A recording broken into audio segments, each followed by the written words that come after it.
This entire KBBQ Kolgi home spread costs only this amount per person. Let me show you how to do it.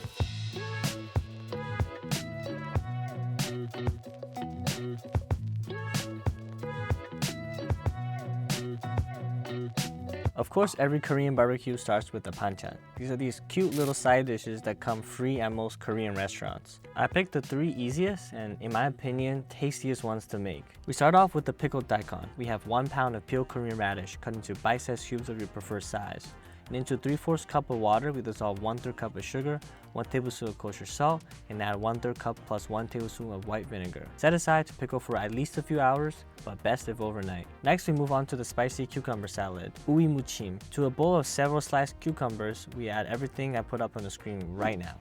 And unlike the pickled daikon, you can actually enjoy this one as soon as you make it. But we're gonna save this for the KBBQ later. The last banchan we're gonna make, and my personal favorite, the scallion salad, pamuchim. The most difficult part will be the sliced scallions, which is achieved by finely julienning 4 scallions and soaked in an ice bath. I took these out and thoroughly dried them after about 20 minutes, and they form these beautiful curls. Now there's actually 2 parts to this. First, we add 2 teaspoons of gochugaru, 2 teaspoons of sesame oil, and 1 teaspoon of sesame seeds to the curled scallions. Then we make a dressing from 2 teaspoons of soy sauce, 2 teaspoons of vinegar, and 1 teaspoon of sugar, which the scallions will be added to at the time of serving to prevent them from being soggy. Now, no Korean barbecue is complete without the special sauce, samjang. This is the king of sauces. Manchu came through with the recipe better than all the bullshit prepared samjang you find at stores. You just mince up some garlic, scallions, onions, and combine it with the rest of the ingredients I will list on the screen right now. Now this is what you came for, the meat. Pro-life hack, get your meat at the Asian supermarket. It's the same quality for half the price. One of my favorite meats to shove down my mouth is pork belly. I picked this one up from the meat counter at my local Asian supermarket. To keep in with Korean home KBBQ tradition, I skipped the typical marinades you see at restaurants and just lightly seasoned it with some salt and sesame oil. And the famous kalbi. I got a good deal at my local Asian supermarket, $5.99 a pound. These are often called flanken ribs in American grocery stores like Whole Foods. Again, I skipped the marinade and went straight to just a sprinkle of salt. Now for something a little special and not really authentic at all. These shrimp were cheap as hell, $5.99 a pound, and you know any good Asian person sees that deal, it's an autocop. I got 1 pound, deveined, but kept the head on because I like to suck on it. No diddy though, perilla leaves are a must-have, but they can be pretty difficult to source even from an Asian grocery store. A whole head of garlic peel. Koreans love garlic so much, it's in their origin story. Baby bella mushrooms. Honestly, these are just for the vibes. You can grill these upside down so the mushroom heads fill up with mushroom liquid and you can drink to that. And last but not least, some homemade kimchi. It ain't Korean if it don't got the kimchi. If you're curious about how I made this, click the top right for the short. More often than not, there's some sort of stew to accompany the KBBQ. I chose Doenjang Jjigae because I wanted something warm and comforting for the cold winter weather outside.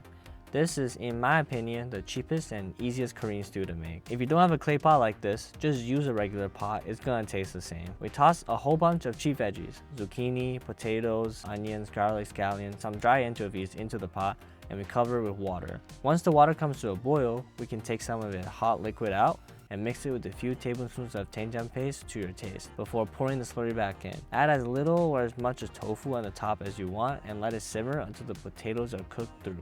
I only counted proteins in the main produce. Pantry staples and sauces, they were excluded. For a cost of ingredients of $44, serving 4 people who can eat, we get a grand total of $11 per serving. That's the price of 1 New York City beer. For those of you interested, all the banchan recipes are down in the description.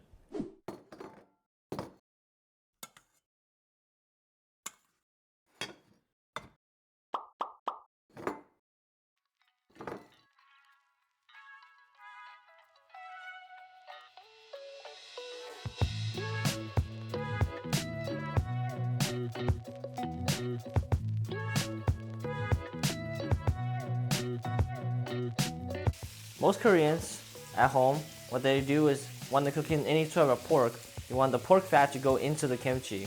So what we do is while the pork is cooking and all the fat, delicious fat is rendering out, we take a big lettuce of kimchi like this and put it directly right next to the pork. Oh my, it smells delicious.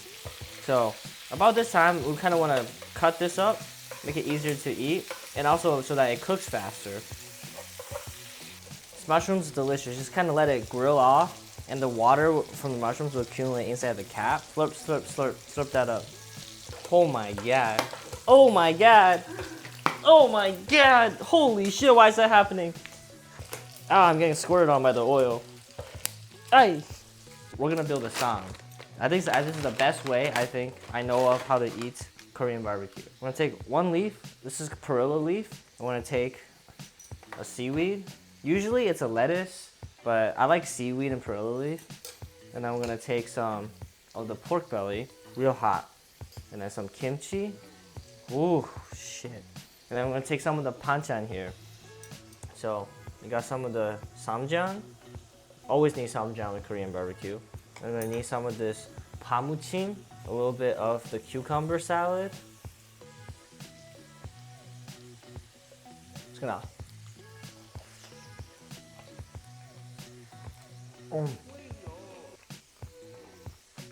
It's hot, but this is so good. A little bit of the rice and some of the Doenjang Jjigae to wash it down. Shit. I'm gonna go eat the rest of this now.